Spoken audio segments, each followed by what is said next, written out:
feel like doing this. I got some water right here. We were just saying, at least you're not a blonde, blue-eyed Jesus, finally. It really is relatable. I know a lot about Jesus. Growing up, I always saw the blonde-haired, blue-eyed Jesus, right? And now I go to a Black Catholic church and Jesus is brown. Portray him as he probably likely was, since this was the Middle East, right? Most people don't know that. And he's also Jewish. This time, their interpretation of Jesus' looks and teachings not only incited rage, but also completely backfired, ranging from racial statements to selectively employing biblical facts. You can be sure that any discussion about Jesus will spark controversy. In addition to leaving the audience stunned, the hosts raised an important query: how far is too far? Let's analyze this heated discussion and see why it is generating so much discussion. It all started with a debate about how Jesus is portrayed in modern media. The first thing Joy Barra said was, "At least you're not a blue-eyed, blonde-haired person."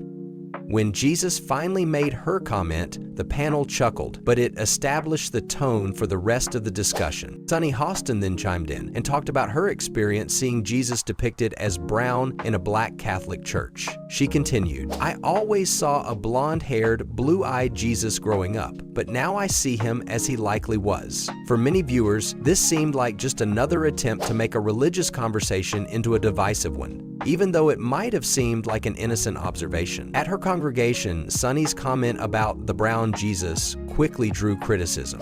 Many believed that she was turning something deeply spiritual into a racial issue, as though Jesus' teachings were contingent on his skin tone. A viewer said, "Jesus isn't about race, he's about redemption. Why make this about identity politics?" People are offended by her presentation of Jesus, not by the manner in which she portrayed him.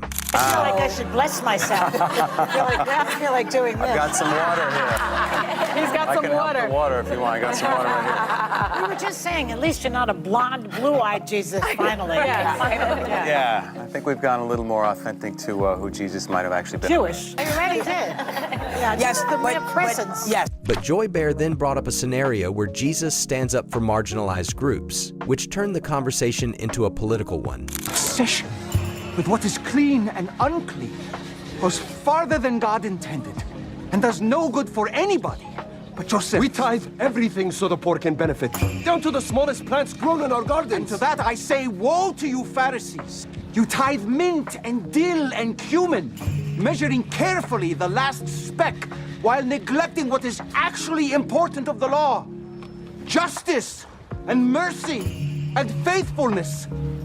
You blind guides, straining out an gnat while swallowing a camel. Look at these people. What have you done to help them? The issue, she said, is that you can't pick and choose from Jesus' teachings, but that's the Jesus we love. Jesus certainly had a deep concern for the underprivileged and destitute, but he also exhorted many of his audience to turn from their sins, accept responsibility for their deeds, and live in accordance with God's will. Joy's selective reading didn't seem to be a compliment to Jesus, but rather an attempt to fit him into a specific narrative. Clip that we saw earlier, which shows Jesus speaking up for marginalized people, the poor, etc., which is the Jesus that we love. Not everyone interprets that message the same way these days. Religion in this country even seems weaponized at times. Does that frustrate you at all? You know, they were taking great pains to follow the law at the expense of the followers.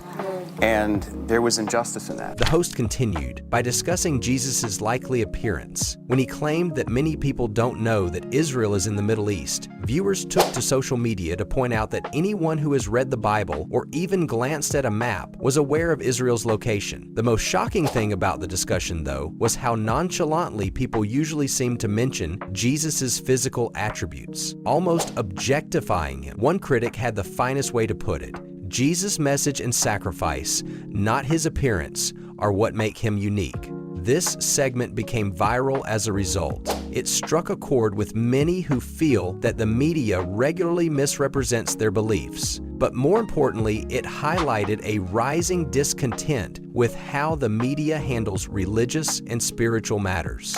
You play Jesus. You?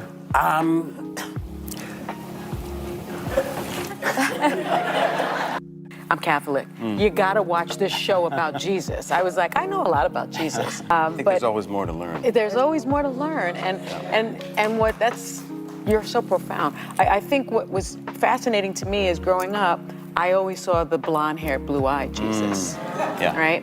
And now I go to a Black Catholic church, and Jesus is brown. Yeah. And I think it seems that you took such great pains to do that in this and to portray him as he probably likely was, since this was the Middle East, right? Most people don't know that. And he's also Jewish.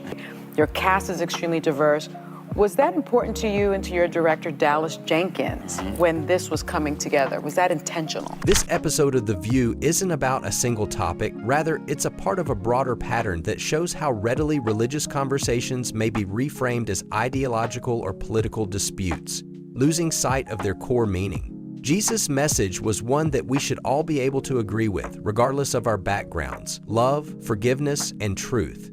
His teachings were not about dividing people based on race or class. What are your thoughts? Was this just another instance of their polarizing behavior, or did The View Cross support their remarks about Jesus? Kindly leave your remarks in the space provided below.